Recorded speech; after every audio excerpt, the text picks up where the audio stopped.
out what are the things that great leaders that we've studied, what do they do? And they kind of have what we call a product manager's mindset, understanding customers, how products get built and go to market. What's some of the advice that you give or some of the frameworks that you teach in the class and in your new book? Well, we talk first about what I like to describe as unserious behaviors in a serious world, things that don't work, things where we see leaders being bombastic and outrageous at the expense of decorum. We see them focusing on trivial goals, and we try to get them to figure out what are the things that great leaders that we've studied, what do they do? And they kind of have what we call a product manager's mindset, understanding customers, how products get built and go to market.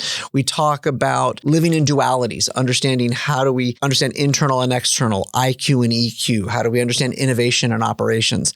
And then in the book, we highlight what I call 5 cross pressures, these things that seem to be pulling us in opposite directions that make it hard for us to know what to do.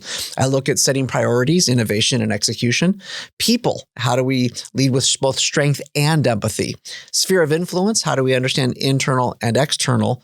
Spend some time looking at geography, both local and global. And finally, purpose. How do we balance stewardship or statesmanship or stateswomanship with our own personal ambition?